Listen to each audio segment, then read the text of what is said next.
All right, everybody, welcome back to another episode of Newt News. We're back with another one of a little more somber tone.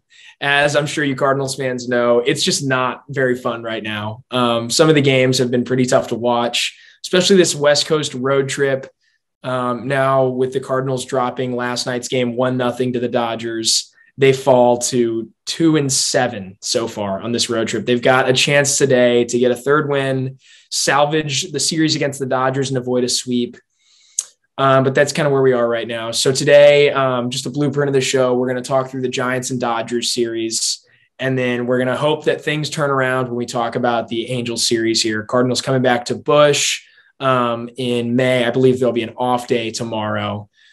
So a little chance for the team to reset. But anyway, let's just get right into it, rip the Band-Aid off. So the Giants series, for those of you watching, was just not fun.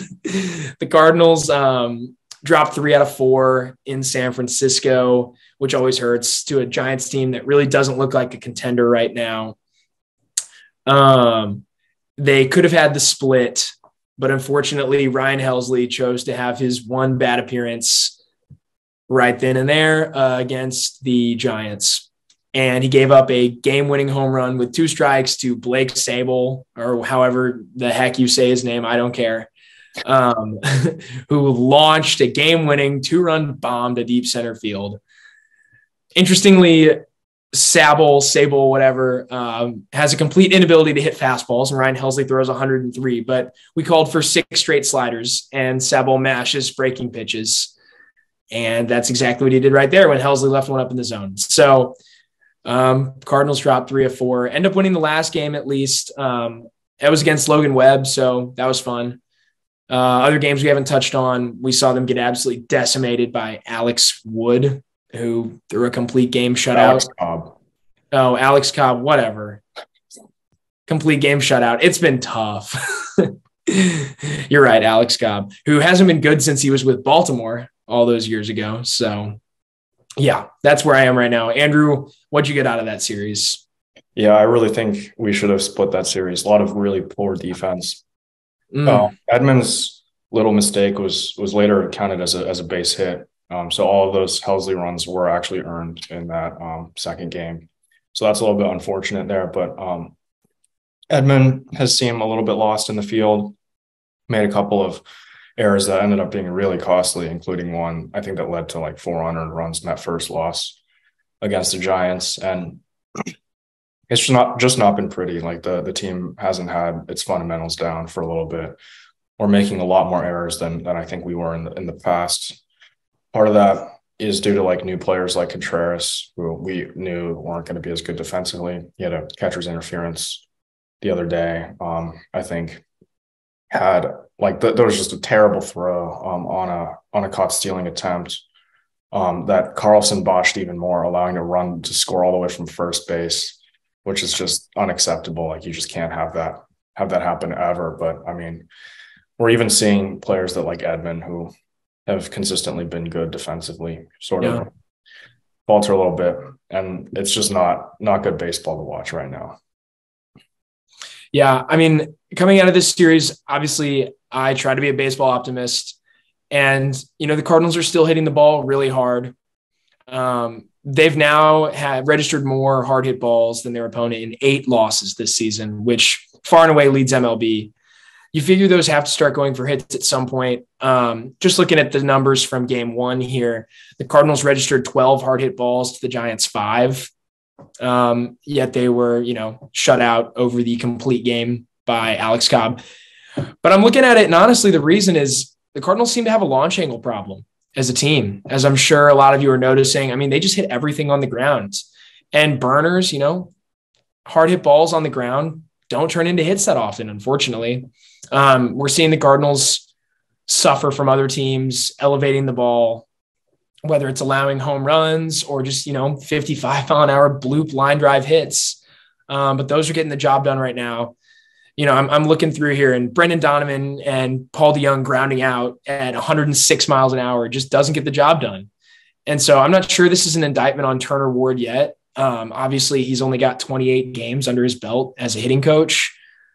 but you can see a pretty dramatic shift this year in the Cardinals launch angle numbers. Mm-hmm. I mean, when you've got, again, 12 hard hit balls and 9 of them have a launch angle of 0 or less, guys just spiking it straight into the dirt. Maybe that's an organizational problem. Again, last night against the Dodgers, more hard hit balls than the Dodgers had. Cardinals had 9, Dodgers had 7. But again, lots and lots of stuff on the ground. So I don't know. Jeff Albert was definitely all about launch angle, elevating the ball, power up in the zone. Turner Ward seems to have a different philosophy. I'm not going to comment on whether it's going to be successful yet. Again, only 28 games in, but this is probably something to keep an eye on. So let's keep an eye on the Cardinals launch angle moving forward, because the Cardinals are showing they have the best hard hit rate in MLB, but they're showing that right now that does not correlate to runs. It does not translate to runs unless you elevate the ball. Yeah, Jordan Walker's big problem up here was hitting the ball on the ground really, really hard as well. And we saw him the other day, if we want to bring some optimism, launch a home run in his very first at-bat with AAA. So that's definitely good to see. I don't think we covered Jordan Walker getting sent down. So what do you think about that move? Well, I understand the move to send Jordan Walker down. His ZiPS projection coming into the year was below average. So they projected him to be a sub-replacement level player. And the reason is not his bat. I mean, there's not a lot of questions surrounding Jordan Walker's bat. Sure, it'd be nice if he elevated the ball and tapped into his power a little more in game, but that's going to come with time. He's 20. It's not like Nolan Arenado, who's putting it on the ground constantly in his 30s and something's wrong. So Jordan Walker's young, but it's his defense, right? I mean, his defense was pretty dreadful to start the season, but also you can't fault him for it. He's only played, at this point, 60 career games in the outfield. So I understand putting him back down to Memphis, because at some point, especially with this poor start, the Cardinals have to consider playing the best team to win the most amount of games right now, because we need to get back into the race. You're sitting there 8 games out in April. It's just April.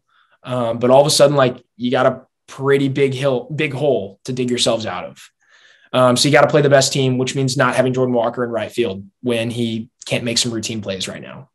I hope he's back up soon. It's great to see him in Memphis, where it's not going to matter if he misplays a ball in the outfield. Everyday reps, tons of at-bats. The more head-scratching part of the move, as I'm sure you agree, Andrew, was Taylor Motter coming back up to replace Jordan Walker. Tell me a little bit about that. Yeah, so Taylor Motter, I think, got recalled after being DFA'd and outrighted to Memphis. Yeah. One day after that happened. So he hasn't played a game since he's come back, and I'm really not sure why we're not calling up Juan Yepes, who showed some promise with the club early on when Nootbaar was out with injury. He hit the ball well. And Taylor Motter is a defensive liability on the middle infield, made a couple of pretty bad plays. Doesn't hit the ball really at all. Has a 633 OPS through 20 plate appearances this season. So we haven't really seen much out of Taylor Motter, a career 57 OPS plus hitter. Worse than Andrew Kisner. Yeah, that's true. But Andrew Kisner's OPS plus this year is 5. So that's really bad. That means he's 95% worse than an average major league hitter, which is it's 5. I'm sorry. That is just absurd. To those of you that is crazy. Your OPS being a single or plus being a single digit number. He is 5% as good as a league average hitter. So yeah, as you can tell, it is just not great in Cardinal Nation right now. Coming out of the Giants series, the last game was really nice. Cardinals looked great. 6-0 win. Reminded me a lot of that win in Milwaukee, where it was all right, we'll turn the page, bad Braves series. And then they immediately turn around and really put up a stinker the last 2 nights. So we've seen the Cardinals score 4 runs in their last 2 games put together. Shutout last night.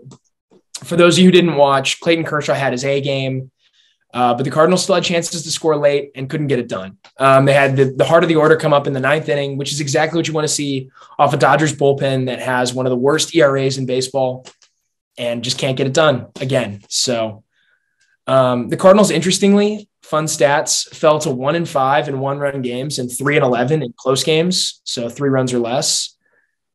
That's just not fun to see.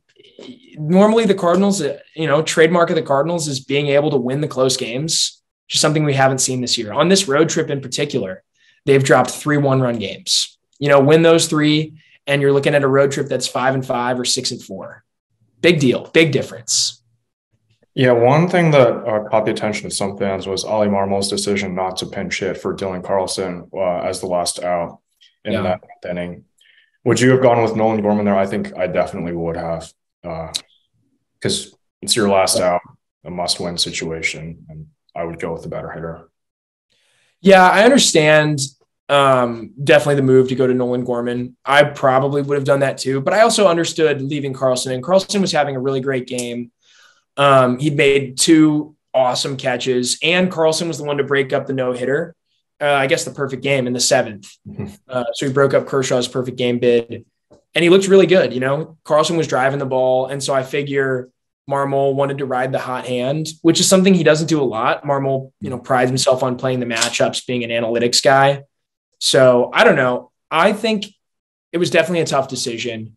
And it's not like Dylan Carlson didn't do what you want him to do. He hit the ball right up the middle at 100 miles an hour. It just happened to go right into a Dodgers glove and thrown over to, end the game. Not a lot you can do about that. So that's kind of the way I see it. He did his job, and it was another tough luck out to end a really tough luck night. Yeah, hopefully we can get the win this afternoon. Seriously. Noah Syndergaard pitching for the Dodgers has not had a good start to the season at all. But we've seen the Cardinals struggle against just about anyone this season. So I guess we'll have to find out. We are 6-2 in series finales, though. So if that's something you want to be optimistic about. Right before the game, who do you want to take in our hit streak today? Got our lineups out and everything. I'm leaning Nolan Gorman. Yeah. He's in the lineup. Yeah, I'm leaning Nolan Gorman today. I think with the off day yesterday, he's going to be locked in. Nolan Gorman has been a huge bright spot for the Cardinals this year. Seriously, moving forward, if he continues to do this, Arenado is going to get right. Contreras has been pretty solid since a rough start. The bullpen is fantastic. By the way, quick side note, the Cardinals bullpen might be the best bullpen in baseball this year. And it just doesn't matter because they haven't been able to help him out. But the Cardinals bullpen, by the numbers, take Sierra, one of my favorite advanced analytics.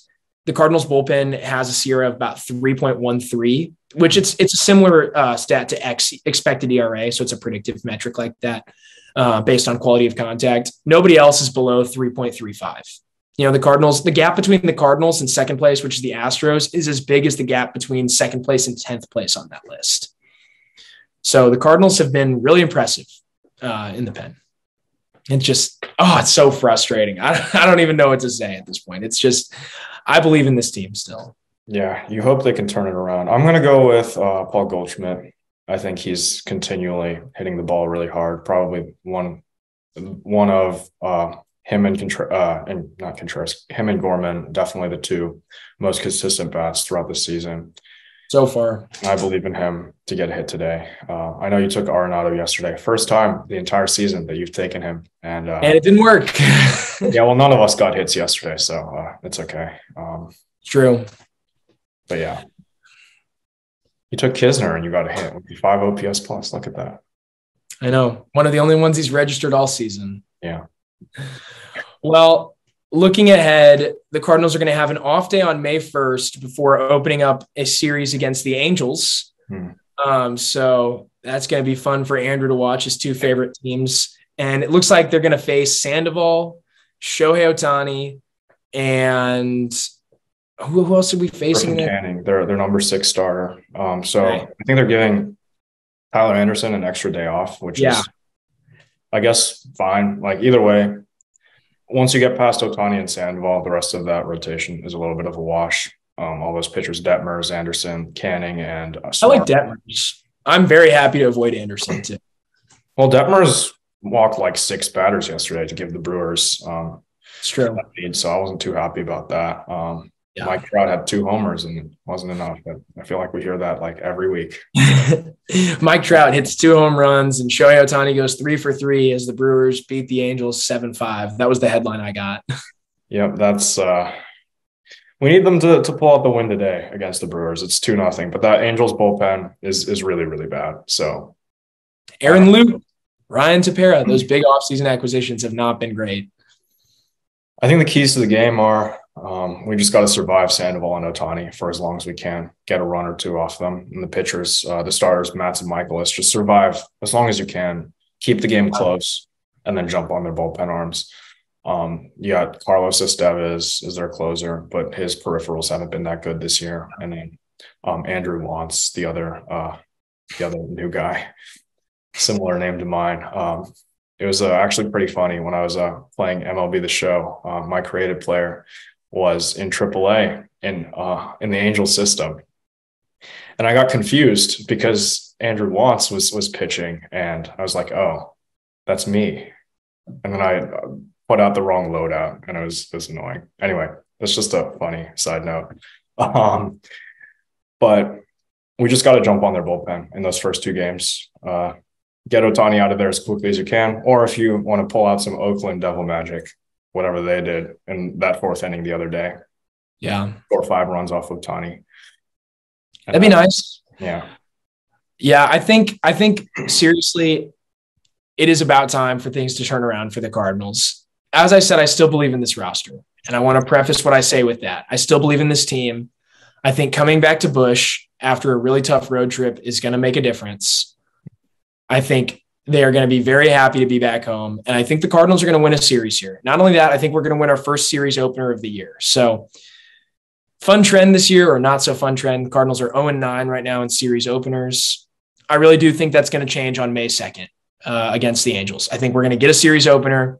We're going to get a win. We're going to set the tone for a series finally. And it's going to put us on track for a very good month of May. So that's what I'm looking for. The Cardinals need to take this off day. Getaway game in LA today, get home, take an off day, reset, and get ready to win some baseball games. So I've got 2 of 3. What do you think, Andrew? I'm going to be honest. I'm really not comfortable with Matz against that Angels lineup. Matz gives up a lot of home runs, and you got 2 guys who hit a lot of home runs, Ohtani and Trout. You also have Hunter Renfroe, who's crushed the Cardinals in the past years. So that's going to be interesting. Couple easy outs in that lineup towards the end. The Angels lineup depth is not nearly as good as ours, but their star power is definitely really scary. Yeah, you got Ohtani and Trout against Matz, who gives up a lot of home runs. Where's Jose Quintana when you need him? Lowest home runs per 9 in the National League last year. Playing for the Mets and injured. Yeah, it is unfortunate, but I guess we'll see what Matz has to offer. Yeah, the Jose Quintana tidbit reminds me of one more thing. I recently was talking to a Cardinals fan, and we got into an argument about the pitching for the Cardinals and why it's been so bad. Yeah. And, he told me that he really wished the team had addressed the pitching needs in the offseason. And my question to him, and it's my question to everyone watching this and all the Cardinals fans that are complaining about Mozeliak, where was their pitching? Seriously, who could have helped this team? Because pretty much everyone who's was available and has been available recently is either ineffective, hurt, or extremely overpaid and out of our price range. I mean, Justin Verlander, Max Scherzer's suspended right now. Carlos Rodon hasn't pitched. Frankie Montas, who was available at the deadline, hasn't pitched. Luis Castillo is having a fantastic year. He shut us down the other day. But were you really going to give up Jordan Walker for Luis Castillo? Because that's probably what it would have cost. And so I'm just looking at it, and I just want to say, before you say something like Mo should have addressed the pitching, think about what pitching was really out there and whether it could have been addressed. Yeah, and looking towards next season on the pitching outlook, there's only 2 names that I'm looking at that improve this rotation significantly. Like, obviously, you have Flaherty and Montgomery, who you're going to try to maybe bring back one of those guys to fasten that rotation down. Michaelis is locked up. Matz is, I guess, here. Libertor's coming up in the organization, and he's going to be he's looked really good in AAA, so I think he'll be in that rotation as well. So you got to fill, assuming you bring back one of Montgomery or Flaherty, you have 1 spot left to fill, and you got to fill it with an ace. And there's 2 aces out on the market next season that I think would make this rotation better. One of them is Aaron Nola, who shut us down in the wild card round for the Phillies last year. A lot of good strikeout stuff, which is what we really, really need. And the other guy is Shohei Ohtani, who's going to make like $550 million.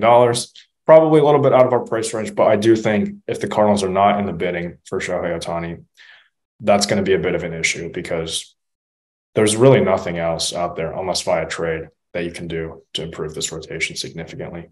And of course, just a note to Cardinal fans who are going to the games this weekend. Just when you see Shohei Ohtani come to the plate, just give him a standing ovation. Make him feel welcome here. Everyone knows who at least plays for the Cardinals. It's a great atmosphere to play in. So we want to maybe give him a little taste of that beforehand. I think he was here when Albert Pujols came back a couple years ago. He wasn't able to play because he wasn't pitching during that series, and there wasn't a DH in the National League. But I think he was here for that. So he's gotten a little bit of a taste of how great it is to play at Busch Stadium. Let's give him a little bit more of that this weekend or this week.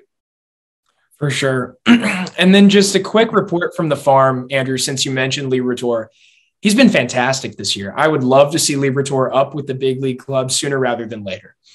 Liberatore last night got no decisions, even though he threw 6 scoreless innings, racked up 9 strikeouts, allowed just 3 hits and 3 walks to lower his season ERA to 2.14. So he is obviously having that breakout season. And it really all is due to his improved fastball. So Liberatore has upped his velocity just a little bit. He's still coming at you from the left side with a funky delivery, and he's got that wipeout curve. He's been unbelievable this year. I'd love to see him up with the big league club. And then yesterday, Andre Palante looked fantastic as well. Went 2 innings, registered 4 strikeouts, gave up 1 run, but he kept his ERA with Memphis at 1.69 on the season. So he's been great as well. And then it'd be interesting to see Ivan Herrera up with the big league club perhaps as well. He's got an OPS hovering right around 800, pulled another double out last night. And then, so that was fantastic. And then one more strong performer was Lucan Baker, whose OPS right now sits at 1168. So he's been really great. I would rather have him up here than Taylor Motter. He could at least be a viable bench bat. Maybe could give us a spark.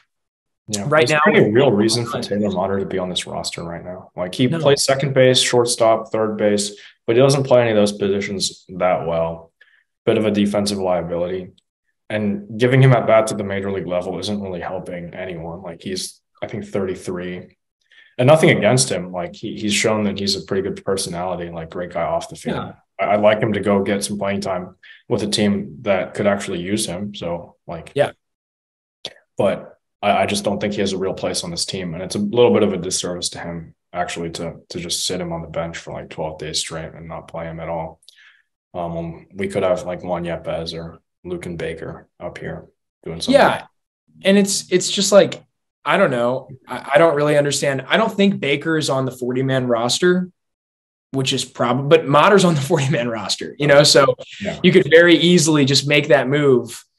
I know that Taylor Motter is a fun depth piece for the Cardinals. I mean, he really crushed it in AAA last year, and maybe you believe that he's found something. But again, he's 33. He probably is who he is at this point as a baseball player.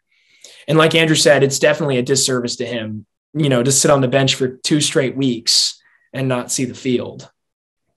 I don't know. Yeah. Any last words of hope to give the fans this week? I know it's been a little bit rough. Yeah. Well, I mean, look, I've told Andrew many times in some private conversations, I am not punting on this team because I think the talent is definitely there for this team to still be very good at baseball. I look around at the hot starts around our division. The Pirates aren't going to have a winning record in September. I just don't think so. I just don't believe. I'm not a Pirates believer, especially with O'Neal Cruz out for the year. So I'm not afraid of them. I'm not afraid of their hot start. I'm not afraid of the Cubs. The Cubs are around 500, which is exactly what I expected because I don't think they're that good. Obviously, the Reds suck again.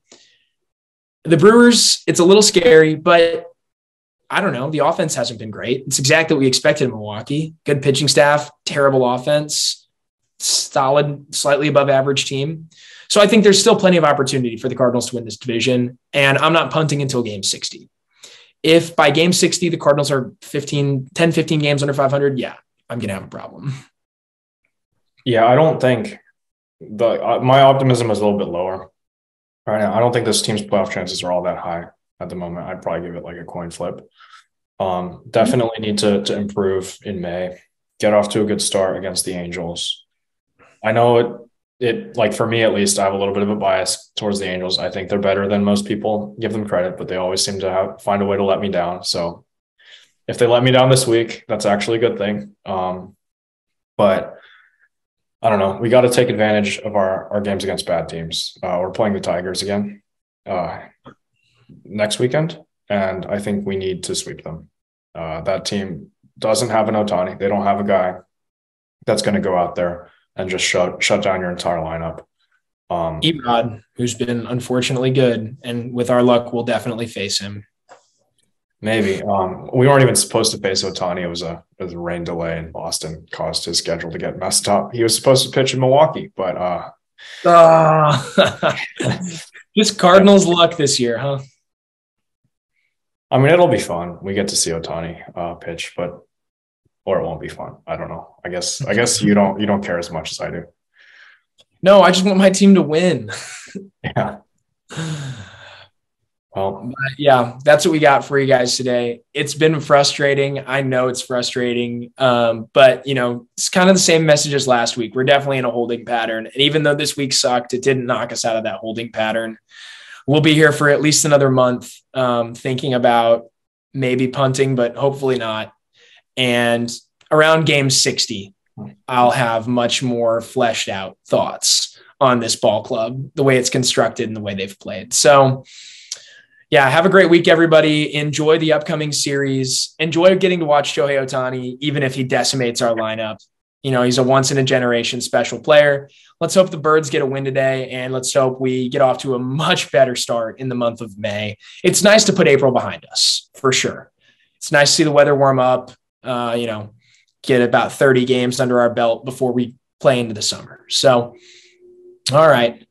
Everyone have a great week. Thank you for tuning into this episode of Noot News, and we'll see you back around the next time, next week.